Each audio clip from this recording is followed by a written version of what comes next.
Et si tout ce que tu pensais savoir sur la Thaïlande était incomplet? Un pays présenté comme un paradis tropical, une destination de rêve, un endroit où les plages semblent infinies, où les sourires sont partout, où la vie paraît plus simple. Mais ce que l'on voit à travers les images touristiques et les reportages n'est qu'une seule version de la réalité. Et c'est là que commence le décalage. Parce que quand tu arrives en Thaïlande, tout semble parfaitement construit pour te convaincre que tu es dans un monde à part. Un monde fluide, organisé autour du plaisir, du confort et de l'illusion du bonheur permanent. À Bangkok, les lumières des gratte-ciel ne s'éteignent jamais vraiment. La ville fonctionne comme une machine continue. Les centres commerciaux ne sont pas de simples bâtiments. Ce sont des univers entiers où des milliers de personnes passent leur journée sans jamais ressortir dans la rue. Tout est propre, rapide, calibré pour impressionner. Et plus tu avances dans la ville, plus cette impression devient forte. Les transports modernes, les écrans géants, les hôtels de luxe, les cafés design. Tout semble dire la même chose ici, tout va bien.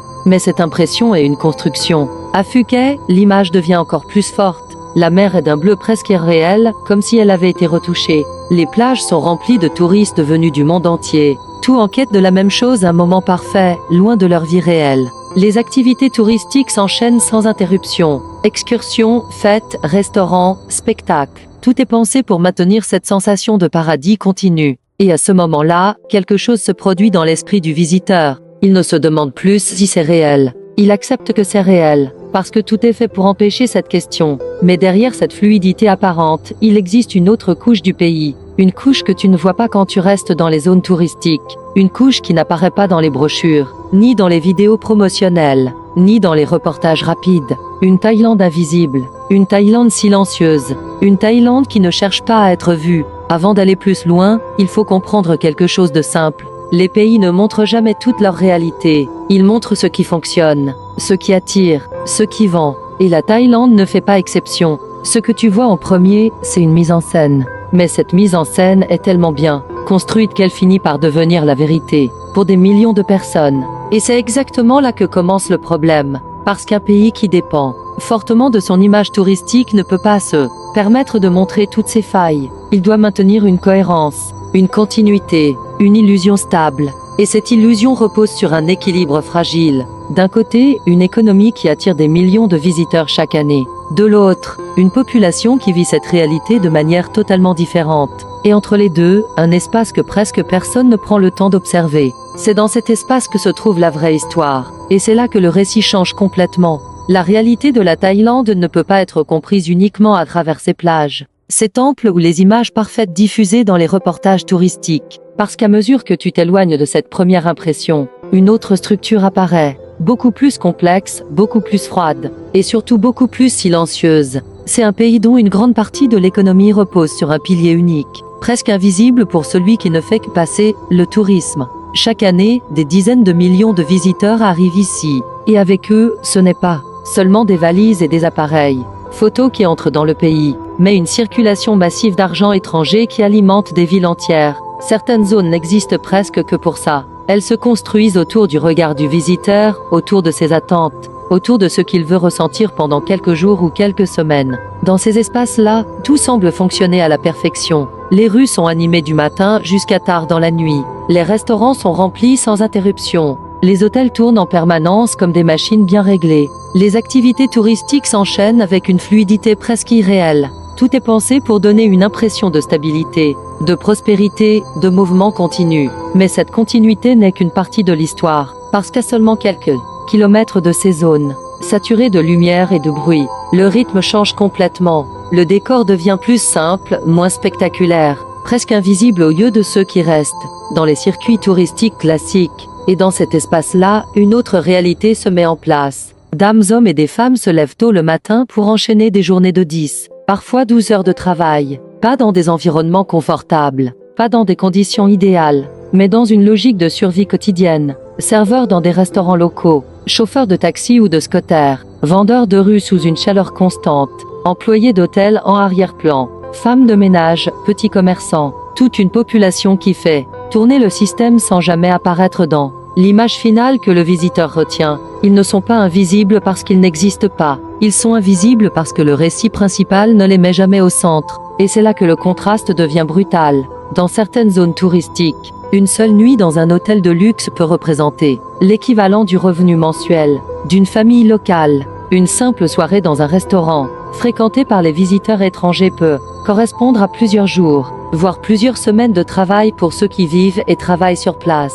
Le même pays, la même ville parfois, mais deux réalités économiques totalement différentes. Ce qui crée une fracture silencieuse, une fracture que la plupart des visiteurs ne perçoivent pas, parce que tout est fait pour maintenir une séparation nette entre les deux mondes. Les zones touristiques sont pensées pour être confortables, fluides, rassurantes.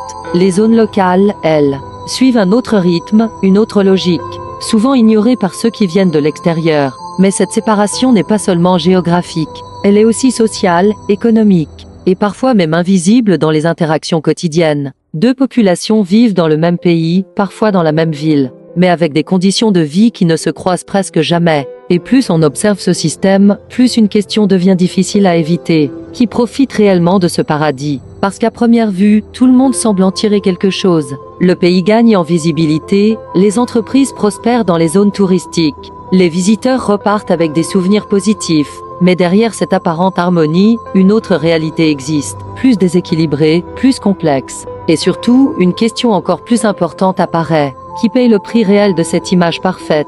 Ce n'est pas une réponse simple. Et c'est précisément pour cela que cette question dérange. La Thaïlande ne repose pas uniquement sur le tourisme, mais il reste son point le plus sensible, presque comme un nerf à vif qui réagit à la moindre perturbation. Quand tout fonctionne normalement, le pays donne une impression de stabilité. Les rues sont pleines, les commerces tournent, les hôtels affichent complets, les transports circulent, et l'économie semble fluide, presque automatique.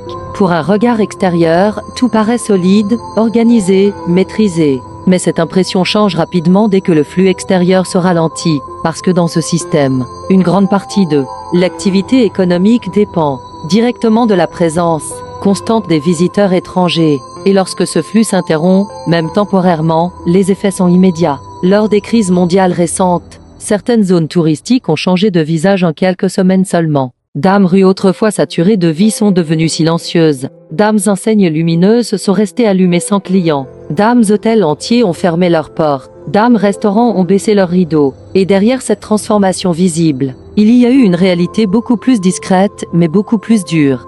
Milliers de personnes se sont retrouvées sans revenus du jour au lendemain. Ce n'était pas seulement une baisse d'activité, c'était une rupture brutale d'équilibre. Parce que dans certaines régions, et surtout dans certaines zones économiques spécifiques, il n'existe pas de véritable filet de sécurité capable de compenser une chute soudaine du tourisme. Quand l'activité s'arrête, il n'y a pas toujours de solution immédiate de remplacement. Et c'est là que la fragilité du système apparaît clairement. Ce type de dépendance crée une structure économique très particulière, une structure qui fonctionne extrêmement bien quand le flux est constant, mais qui devient vulnérable dès qu'il se coupe. Ce n'est pas une faiblesse visible au quotidien, c'est une faiblesse latente intégrée dans le fonctionnement même du pays. Et cette fragilité ne touche pas tout le monde de la même manière, parce qu'à l'intérieur du pays, les réalités sont très différentes selon les régions, les métiers et les niveaux d'exposition à l'économie touristique. Certaines personnes profitent directement de la croissance générée par cette industrie. Elles travaillent dans les zones les plus dynamiques, dans les hôtels, les restaurants, les entreprises liées aux services internationaux. Elles voient les bénéfices immédiats de cette circulation d'argent. Mais une autre partie de la population vit dans une réalité totalement différente. Une réalité faite de revenus irréguliers, de travail précaire, d'emplois physiques, souvent sans stabilité à long terme.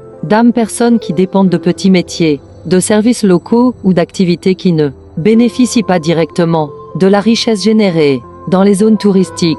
Elles vivent dans le même pays, parfois à quelques kilomètres seulement des centres les plus prospères, mais sans accéder aux mêmes opportunités. C'est ainsi que deux dynamiques se forment progressivement. D'un côté, une Thaïlande visible, moderne, rapide, connectée, tournée vers l'extérieur, structurée autour des visiteurs et des investissements étrangers. De l'autre, une Thaïlande plus discrète, plus locale, plus dépendante des cycles économiques internes, souvent absente des images promotionnelles. Et entre ces deux mondes, il n'y a pas une séparation officielle, pas de frontières visibles, pas de rupture nette. Il y a simplement une distance silencieuse, une distance économique, sociale, parfois même culturelle. Une distance qui ne se remarque pas immédiatement, mais qui devient évidente dès qu'on prend le temps d'observer le fonctionnement réel du pays. Parce que dans les zones touristiques, tout est construit pour donner une impression de fluidité. Les services sont optimisés pour les visiteurs, Les infrastructures sont adaptées à la demande internationale.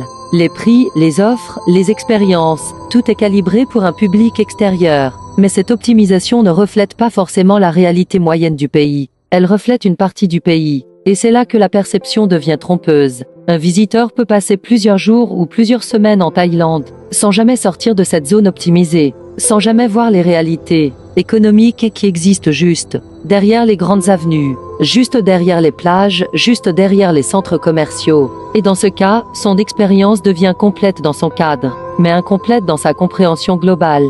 C'est comme si deux récits différents coexistaient simultanément. Celui du voyageur, construit autour du confort, du plaisir et de la découverte, et celui du quotidien, construit autour du travail, de l'adaptation et de la stabilité fragile. Et ces deux récits ne se rencontrent presque jamais, même dans les grandes villes, même dans les espaces partagés. Les interactions restent limitées, parce que chacun évolue dans un environnement qui répond à des logiques différentes. Les rythmes ne sont pas les mêmes, les objectifs ne sont pas les mêmes, les contraintes ne sont pas les mêmes. Et c'est dans cet écart que se forme la tension réelle du pays. Une tension qui n'est pas forcément visible au premier regard, mais qui existe en permanence sous la surface.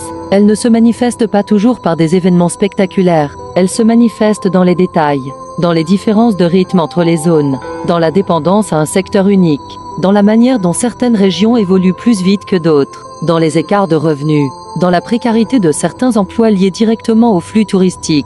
Et plus on analyse ce système, plus une réalité devient claire. La stabilité du pays dépend en grande partie de facteurs extérieurs. Et c'est cela qui rend la situation complexe, parce qu'un système qui dépend fortement de l'extérieur est toujours plus sensible aux changements globaux, aux crises économiques mondiales, aux restrictions de voyage, aux variations de flux, aux événements imprévisibles. Et lorsque ces facteurs entrent en jeu, l'impact n'est jamais théorique. Il est immédiat, concret, visible dans les rues, dans les emplois, dans les revenus, dans la vie quotidienne. C'est à ce moment-là que la structure révèle ses limites, et que la question devient inévitable. Est-ce que ce modèle peut tenir sur le long terme? Ou est-ce qu'il repose sur un équilibre trop fragile pour résister aux prochaines perturbations? Ce qui rend la Thaïlande si difficile à comprendre, c'est qu'elle n'est ni un paradis absolu, ni un pays en crise visible. C'est un équilibre instable entre les deux. Une stabilité fragile, construite sur un mélange complexe de tourisme massif, d'économie locale, de traditions profondément ancrées et de réalités sociales, qui ne se croisent pas toujours. Dans les grandes villes comme Bangkok, cette dualité est presque invisible au premier regard. La modernité est partout, les transports fonctionnent, les centres commerciaux sont gigantesques, les infrastructures donnent l'impression d'un pays en pleine expansion, connecté au monde, tourné vers l'avenir. Les quartiers d'affaires brillent la nuit comme des symboles de réussite. Tout semble dire que le pays avance, qu'il se développe, qu'il se stabilise. Mais cette modernité n'est pas uniforme. Elle est concentrée. Certaines zones en bénéficient pleinement, tandis que d'autres restent en marge, exposées aux fluctuations économiques, aux emplois précaires, et à une dépendance beaucoup plus forte aux activités locales. Et c'est là que la première illusion commence à se fissurer, parce que selon l'endroit où tu te trouves, la Thaïlande ne raconte pas la même histoire. Dans un quartier, tu peux voir des hôtels modernes, des restaurants internationaux, des rues propres et organisées. À quelques kilomètres, tu peux trouver des zones où le rythme de vie est totalement différent, où les revenus sont plus faibles, où la stabilité dépend de facteurs beaucoup plus fragiles. Et entre ces deux mondes, il n'y a pas de mur. Il y a une transition invisible. C'est ce qui rend la situation difficile à percevoir de l'extérieur, parce qu'il n'y a pas de rupture brutale. Tout semble connecté, continu, fluide. Mais dans les faits, les conditions de vie peuvent varier énormément selon la position sociale, le métier ou simplement la zone géographique. C'est pour cela que deux personnes peuvent avoir des visions totalement opposées du même pays. Un visiteur qui reste dans les zones touristiques va percevoir une Thaïlande accueillante, dynamique, presque parfaite dans son fonctionnement. Tout est fait pour rendre l'expérience agréable. Les services sont adaptés, les prix sont ajustés, l'environnement est optimisé pour l'extérieur. Mais un habitant qui vit en dehors de ce circuit ne voit pas la même chose. Il voit un système où la stabilité dépend de cycles économiques parfois imprévisibles. Il voit des emplois qui dépendent de la saison, du flux touristique, de la demande extérieure. Il voit des revenus qui ne sont pas toujours constants. Il voit des opportunités concentrées dans certaines zones et absentes dans d'autres. Et les deux perceptions sont vraies en même temps. C'est là que réside la complexité du pays. La Thaïlande n'est pas une contradiction simple, c'est une superposition de réalités. Une réalité visible, construite autour du tourisme, de l'image internationale, des infrastructures modernes et des zones urbaines dynamiques, et une réalité plus discrète, plus locale, qui fonctionne selon d'autres règles, d'autres contraintes, d'autres rythmes. Et ces deux réalités coexistent sans jamais vraiment fusionner complètement. Même dans une ville comme Bangkok, cette dualité est perceptible si on prend le temps d'observer. D'un côté, les quartiers ultramodernes avec leurs tours vitrées, leurs centres commerciaux et leurs réseaux de transport sophistiqués. De l'autre, des zones où la vie est plus simple, plus lente, plus dépendante du travail quotidien. Et entre les deux, une population qui navigue constamment entre ces mondes. Ce mélange crée une impression étrange, une impression de mouvement permanent, mais aussi d'équilibre fragile, parce que tout repose sur une certaine continuité, une continuité économique, sociale et touristique. Tant que les flux circulent, tant que les visiteurs arrivent, tant que les secteurs clés fonctionnent, le système semble stable. Mais cette stabilité n'est pas totalement autonome. Elle dépend de facteurs internes et externes. Et c'est là que la question devient importante. Jusqu'où cet équilibre peut-il tenir? Parce qu'un système basé sur plusieurs couches de réalités différentes est toujours plus sensible au changement qu'il n'y paraît. Une variation dans le tourisme, une crise économique globale, une baisse des flux internationaux, et les effets peuvent se propager rapidement dans certaines zones du pays. Mais ce qui rend la situation encore plus complexe, c'est que cette fragilité n'est pas toujours visible en temps normal. Elle apparaît seulement dans certaines conditions, quand les rues se vident, quand les activités ralentissent, quand les revenus deviennent plus incertains. Et à ce moment-là, la structure entière devient plus lisible. Ce n'est pas un effondrement brutal, c'est une exposition progressive des dépendances existantes. Et c'est pour cela que la Thaïlande reste un cas particulier, parce qu'elle n'entre pas facilement dans une seule catégorie. Elle n'est pas simplement un paradis touristique, elle n'est pas non plus un pays en crise permanente, elle est entre les deux. Et cet entre-deux est précisément ce qui rend sa compréhension difficile. Ce que beaucoup de gens ne réalisent pas, c'est que les perceptions d'un pays dépendent fortement du point d'entrée. Si tu arrives en tant que touriste, ton expérience sera structurée autour du confort, de la découverte et de l'accessibilité. Si tu vises dans le pays, ton expérience sera structurée autour du travail, des contraintes économiques et de la réalité quotidienne. Et ces deux expériences ne racontent pas la même histoire, mais elles parlent du même pays. C'est cette superposition qui crée le débat, les incompréhensions, et parfois même les contradictions dans les récits qu'on entend sur la Thaïlande. Alors la vraie question n'est peut-être pas de choisir entre deux versions. La vraie question est de comprendre comment ces deux versions peuvent exister, simultanément sans s'annuler, et surtout, ce que cela révèle sur les systèmes économiques modernes basés sur le tourisme et l'image internationale. Parce qu'au fond, la Thaïlande n'est pas un cas isolé, c'est un miroir, un exemple d'un modèle où l'image, l'économie et la réalité sociale ne sont pas toujours parfaitement alignées. Et c'est peut-être ça, la véritable conclusion.